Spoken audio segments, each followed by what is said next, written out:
Okay, well, I'm a computer engineer and I'm a culture researcher.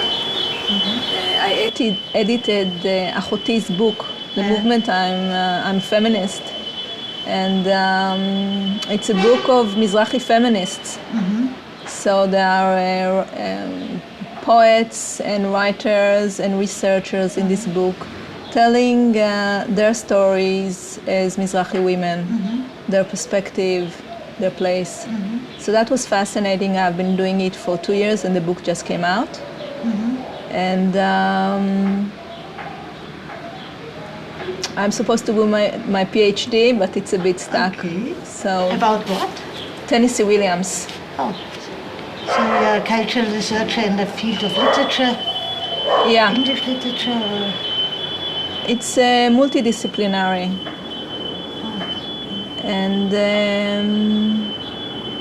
also I'm involved in studying Judaism and writing about Judaism from a feminist perspective.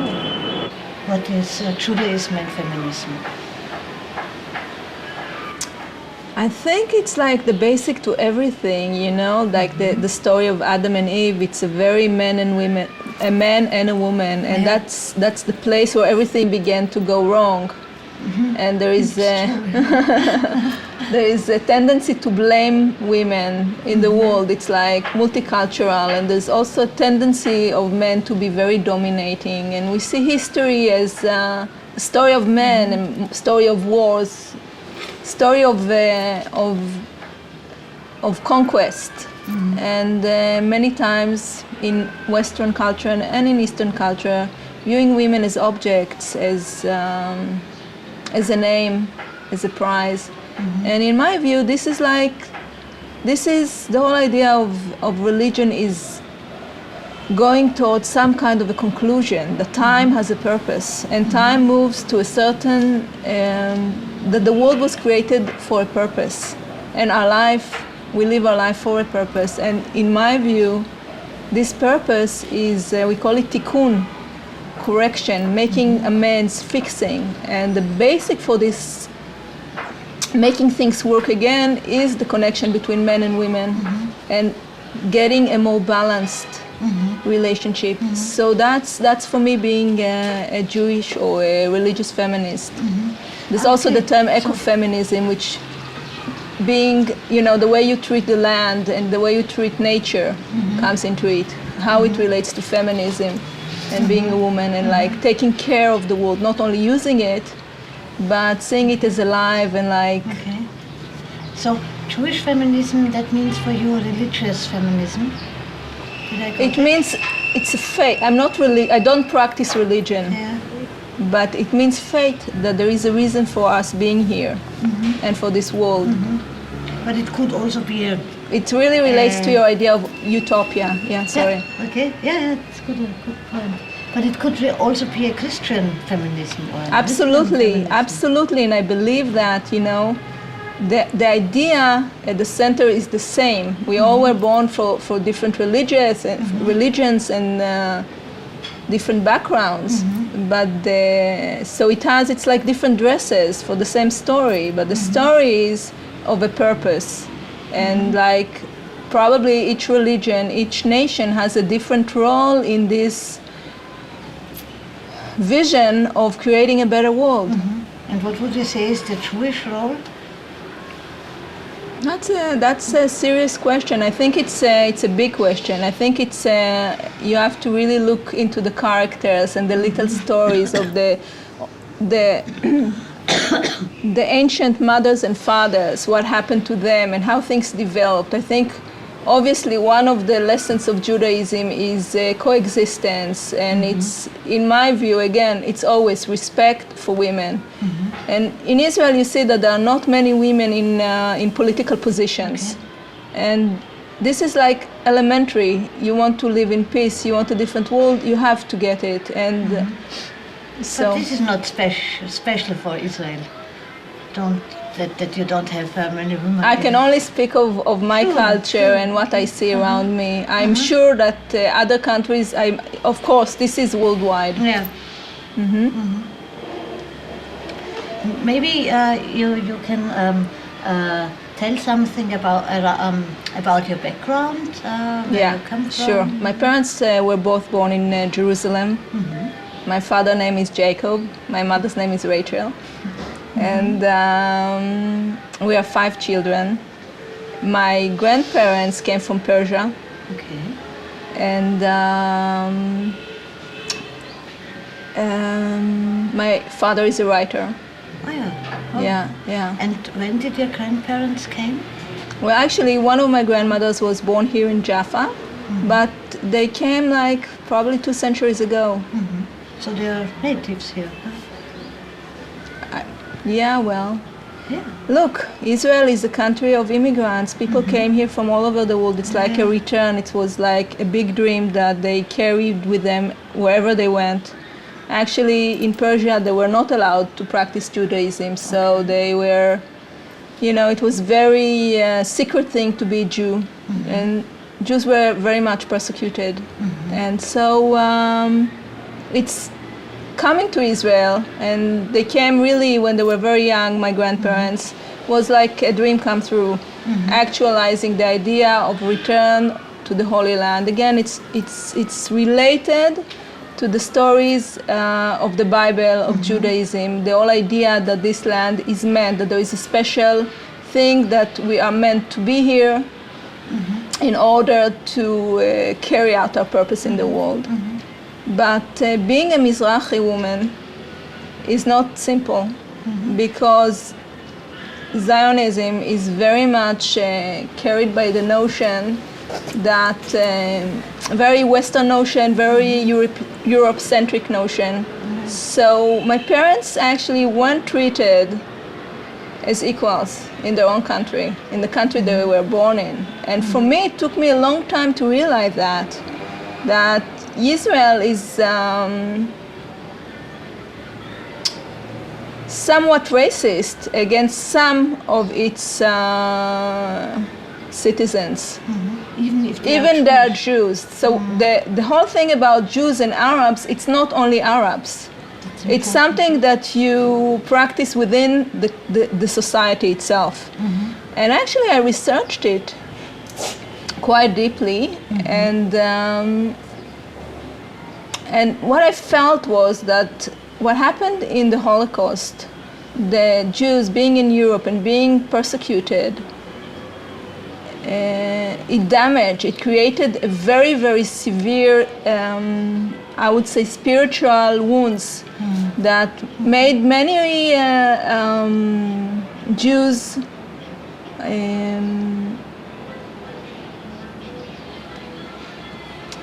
not being, how would I say it, made many Jews feel that they cannot be themselves. Yeah. So the way Mizrahi people were treated here was somewhat the way Jews were treated in Europe. Mm-hmm. The whole idea that you need to be a certain way, you need to look a certain way, you need to act a certain way, mm-hmm. the whole idea of being the same as other people, mm-hmm. and the inability to accept difference. And you had the feeling by yourself, or was it a feeling from your grandparents or parents?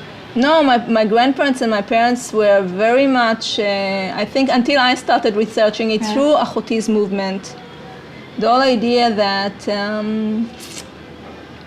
I was in denial as well, because I studied English literature, I lived in Canada for a few years, I married a Canadian, and I came to this movement by total mistake, Yeah. How? They asked me to help them with their internet site, and I had some time, and I did it as a volunteer, and I said, okay. They just called me, I don't know, they heard about me from someone.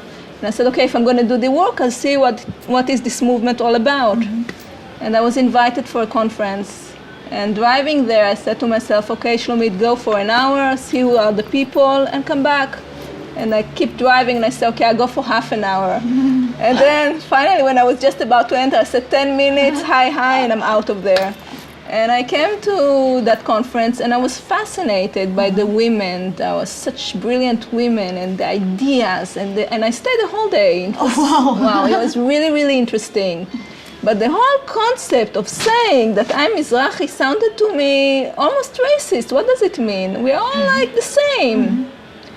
And it took me a few years to realize what it means to embrace the place you come from, to embrace your culture, and to realize that why I was running from it, and to realize that my story is not so particular, that many women, Israeli women from Mizrahi background, share the same feeling, the same taboo, hidden feeling in the background that they are not equal, that there's something in their background they should be shamed about.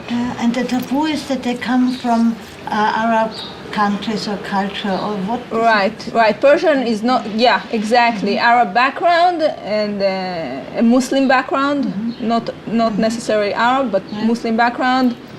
And even the shade of color, if they're darker, if the eyes are brown and not blue, stuff like that. But blue eyes, I mean, that's ridiculous, because in Germany, blue eyes was the sign of the not Jewish Germans. I mean, it was not true. Again, I tell you, this has the whole idea of experiencing such, for many years, for centuries, experiencing being persecuted and being regarded as, it has an effect. Yeah. So, and I think that's one of the main things Israelis need to deal with and talk about, even though it's not that easy. And knowing that I was in such neglect, denial, I realized that what I say must be very difficult for others to hear. Because? Because I myself wouldn't agree to be called Mizrahi. I thought I'm, I'm like... Is it a bad word, Mizrahi? It is like you ask me if a Jew is a bad word. Yeah. Okay. And one wants to be equal. Is it like this? Wanting to belong. Yeah, exactly. To the main society, not to be... Right. So it's a paradox, because you define yourself by a term that has some kind of a negative connotation. Yeah. And the whole idea also editing the book was, how do I use that term but in enhancing way, not being not someone else defining me, but self-definition. Yeah. And that was central to my work. And the article I wrote, and like the whole process You should I went. translate it to English. You could do it. You had the skills to translate this book to English. I hope it would be. I really hope so, because it's an amazing book. Yeah. It's an amazing book. The narratives, the stories. It's like it shows women in Israel, but from a different perspective. From the outskirts, from the margin, for the women, also identity-wise, but also class-wise, because many of the women come from a different social economic background. Yeah. Not rich, not living in the center, and that's one of the things that we're dealing with. But nevertheless, the Mizrahi population is the major population in Israel. Is this right?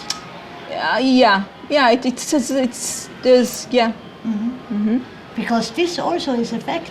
Almost nobody in Europe knows that from the Jewish population in Israel, many people come from Arab or Muslim countries. Yes, it's true. I mean, I have what was in my mind also when you talked about your grandparents and when they came here. We had a talk with a Palestinian guy, and he said that in the Orient Muslim countries, Jews lived equal with the other population. But in your story, I learned that's not true, or not. No. Muslims were more tolerant to Jews than Christians, I would say. But one of the things in the Quran is always to put them in a lower level. So, for example, in Persia, they were at times forced to put socks in different colors. What? Yeah, and there was also the whole idea of the yellow, what the Nazis made with Jews put on their. It also was in Persia at times. Jews were considered, I don't know the word in English, but someone you cannot touch a Jew almost. Yeah. And this was even in the time of your grandparents. This was actually I haven't talked to my grandparents about it. I only learned about it not too long ago when I started researching Persian, because here in Israeli schools we don't really learn much about Mizrahi background. We learn more about Europe and Poland and the communities of Jews there. So to say that they coexisted in harmony would be fetching it a bit.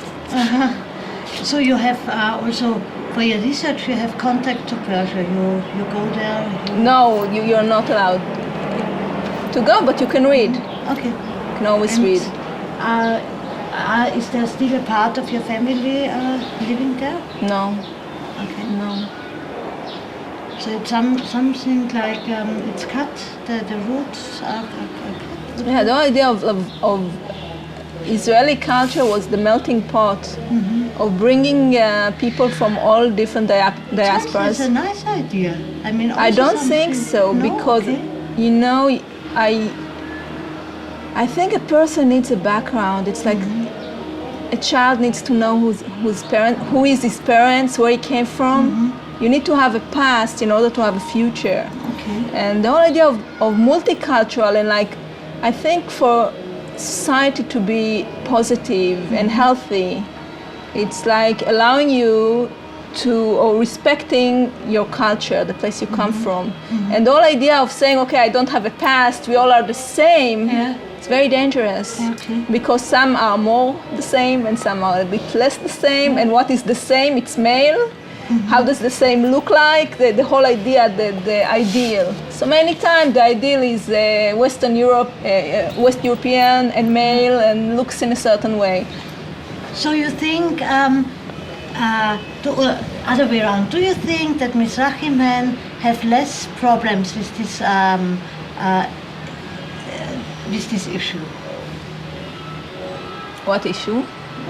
Identity, where do I come from, not to be I'm not in the place to say. I just think that the older I get, the more I learn how much work I have to do on becoming aware. And what seemed to me natural and obvious is actually not.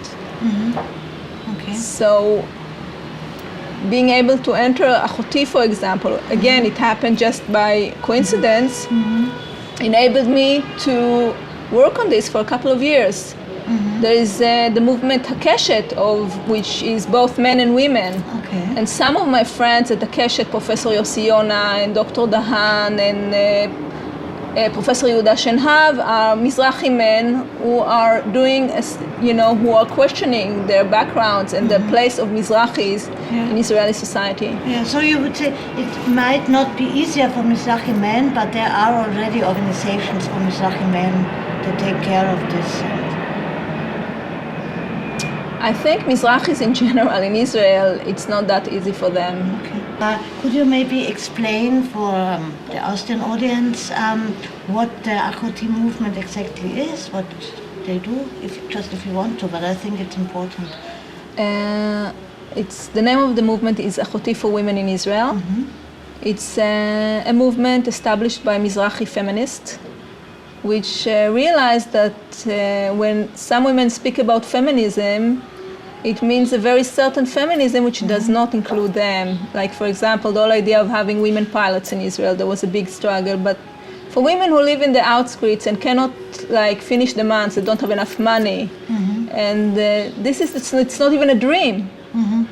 So they realized that they need to gather together and work for women who live in the periphery of Israel, for women with a certain social economic background, for women who earn less, who are less privileged, as well as Mizrahi artists and intellectuals who gather together and were able to do some work as a group with exhibitions and the book and like.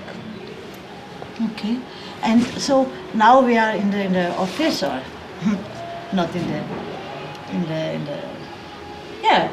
near the office of Achoti, and this neighborhood in Tel Aviv. Is it also the neighborhood where these people you are working with, where they live? This is a very courageous move. The movement wasn't situated here, it was situated in central Tel Aviv. Okay.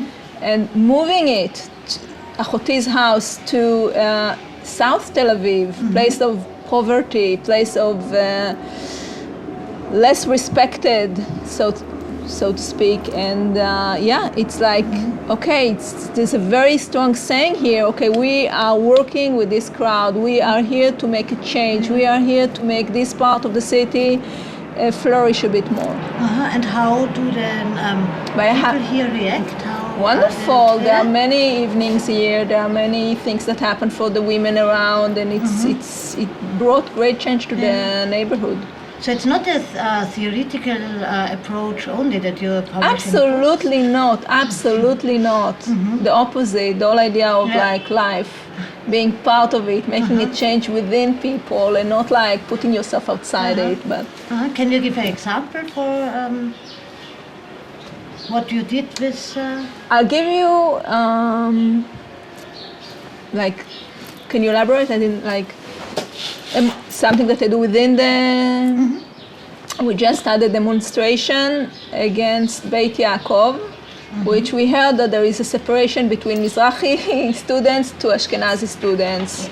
Okay. So that's very, very serious. Wow. Yes.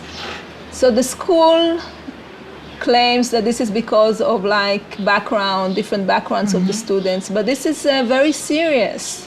So Achoti had a big demonstration against it, and we marched in Jerusalem with signs and everything. And for me, that was like, wow, I wouldn't allow that to be. But things like that happen in Israel, which is like unbelievable. So, let's talk about your utopia.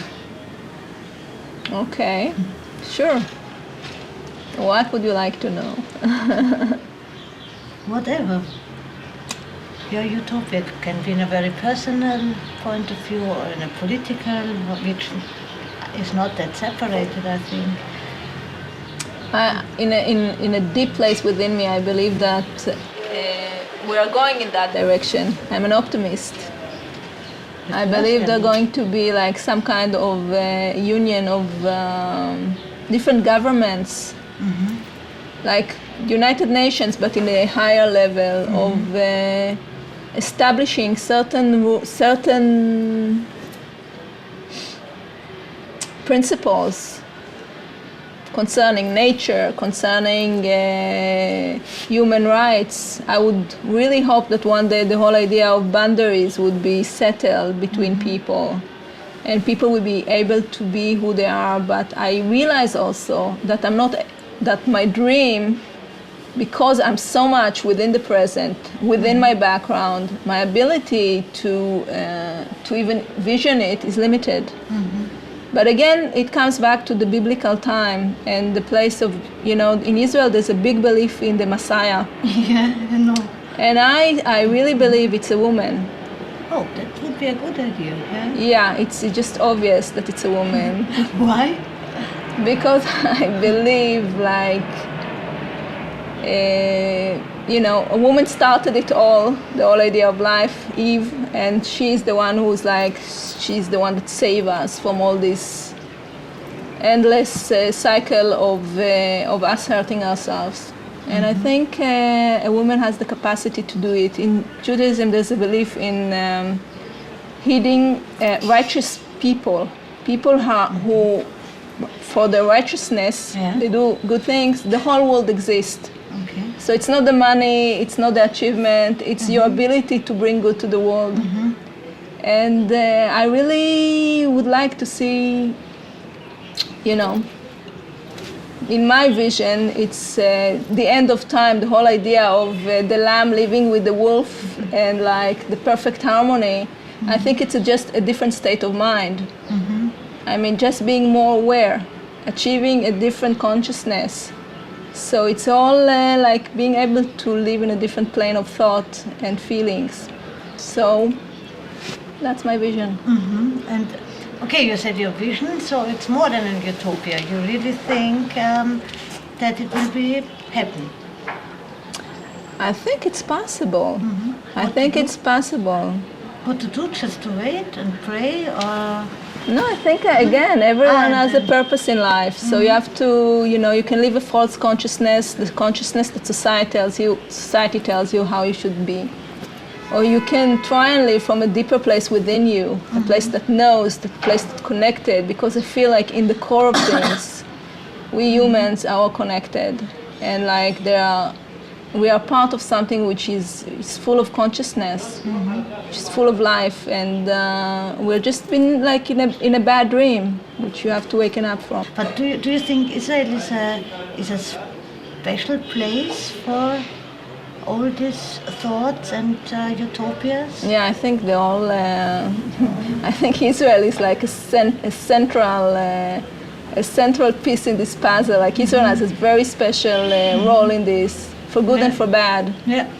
For good and for bad, and like if we here are able to like do our work and like, you know, and be human in a positive way, yeah.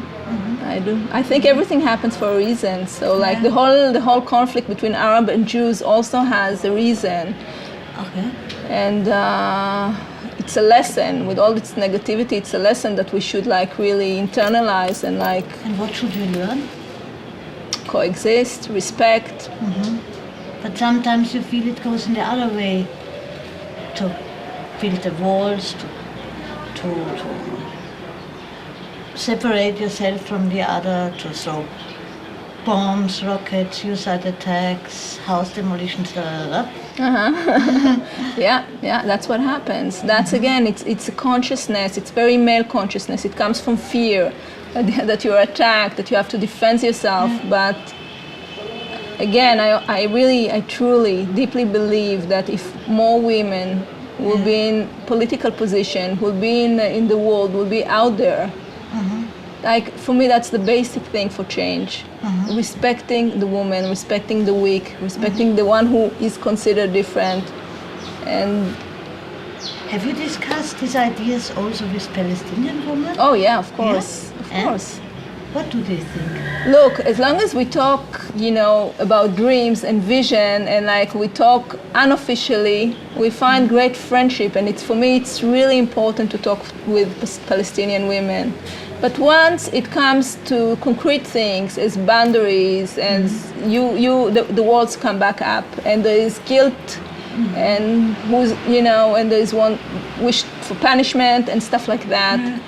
And I think we are conditioned to even talk and think about things in a certain way, and that's why there'll be more time needed. And there's a great need for women to be in political positions now.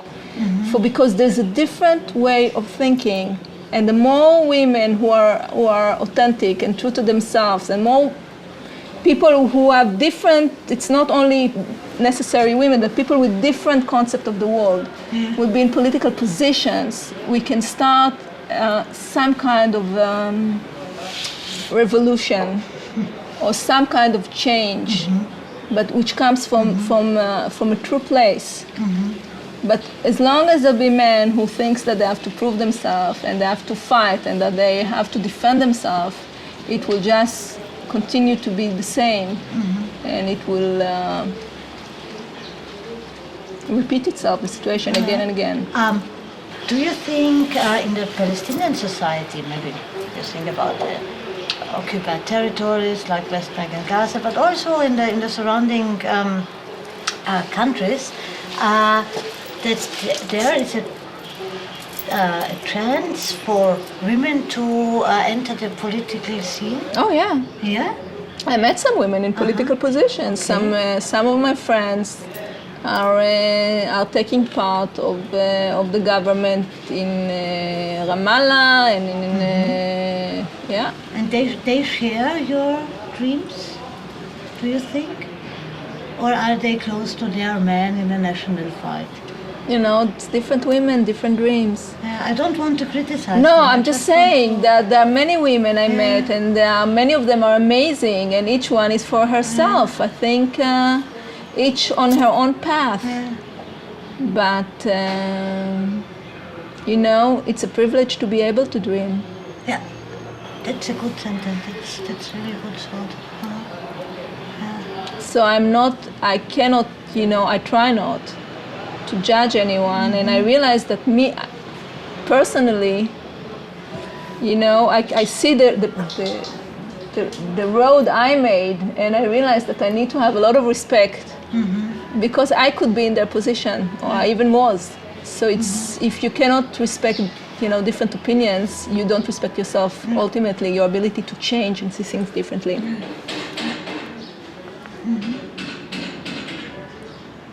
I'm afraid you have to go, huh? You go to the... No, I have another. If you want. Yeah, cool. You go to this demonstration? No. Okay. Yeah, but anyway, I want to ask you what it is about, this demonstration. Katsav.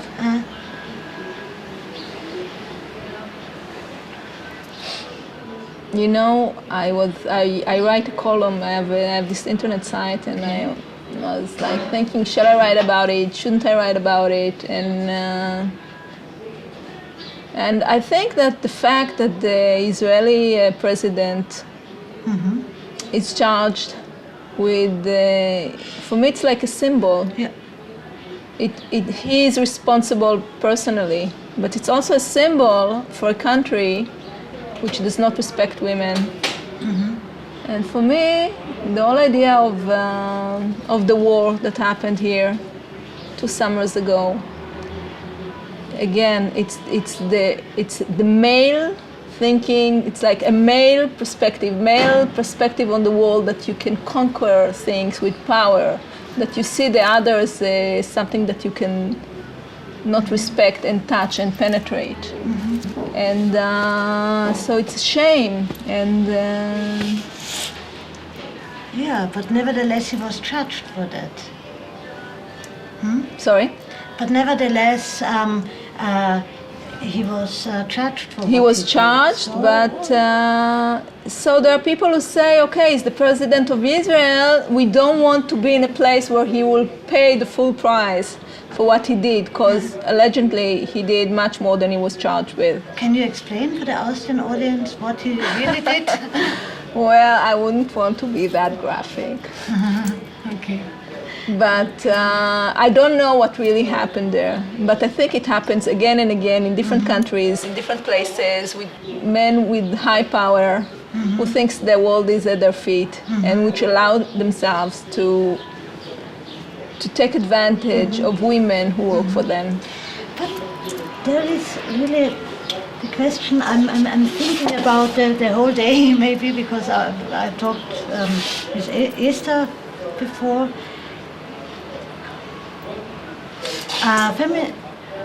Feminists in the last years in Austria and Germany, they started to research the role of women in the Nazi dictatorship. Yeah, it's a very sad subject and very serious one, yeah. Yeah, and this is quite new. I mean, not that new now, but it popped up when I studied history. It was a very new topic. Before that, we always thought from a feminist approach, you have victims and you have the people that did it, and the women were somehow also victims, even the women of the Nazis, because they were also anti-feminist. But then in this new research, they found out that they were not in that high positions, but there were a lot of women that did everything to keep the men in these positions. They were very loyal to this system, and so it was also a very sad, if I can say so, sad situation for if you do feminist studies and it figured out that it was like that, because my thought that women are always close to victims was not possible anymore. I think we are all victims in a sense. We are victims of conceptions and thoughts and ideas which lead us to destroying others and ultimately ourselves. What happened there was a perception. I don't think like a man and a woman, it's biology.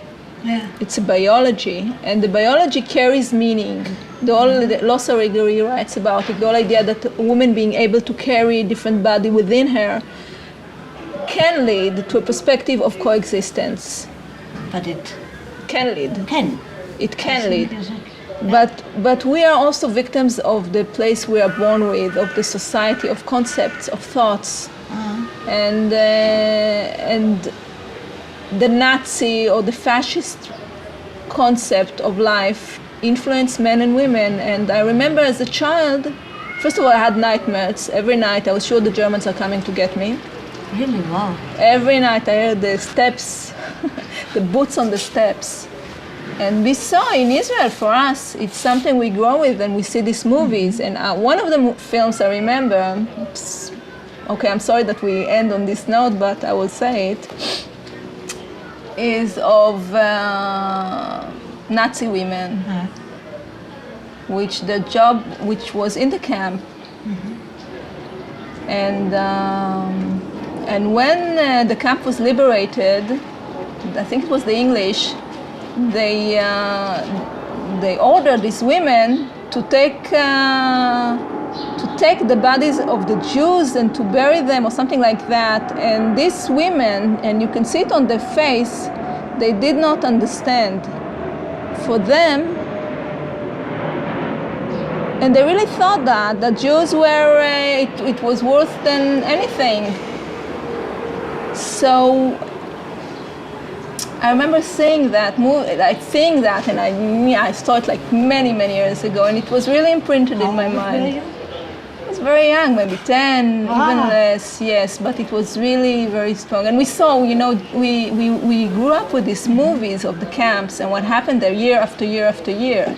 So they show it also to very small children? Very small children, and some of these images will never, ever leave me. And for me, and my father too, and it's not personal history, but it's like imprinted in everyone here.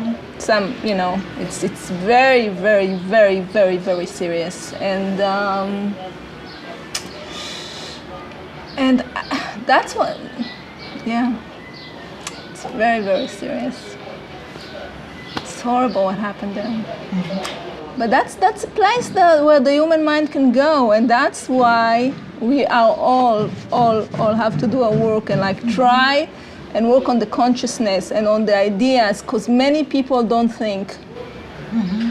And if you are able to think, you have to start thinking and start analyzing the world and seeing, because the more I grow up, the more I see that what I took for granted is not, and I have to and it's a mission to try and make the world a better place, and it's not just words, because we know where we can get, both men and women.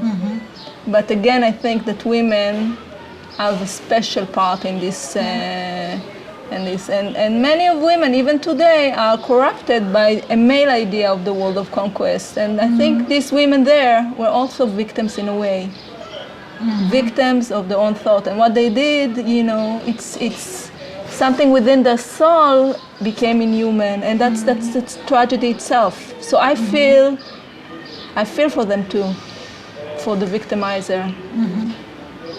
Well, you are the first optimistic partner I met in these interviews. Usually they are our partners in these talks are very pessimistic. There's no other way. You see, it's like I'm a mathematician in mind. There's no other way. So you can go in rounds and round and rounds, but there's one way. There's like the truth. It's very strange. You can make many mistakes, and to go wrong, there are millions of ways in which you can go wrong. But if you want to go right, there's only one way. Okay. You see, it's like there may be some solutions to the same mathematic problems. There are millions of mistakes, some solutions, and the direction is But who knows what is right? no one knows. We only can try and be humble. And be humble and try and be kind. So, Good. thank you. Yeah, thank you. Thank you very much. Wow. Every interview is such a new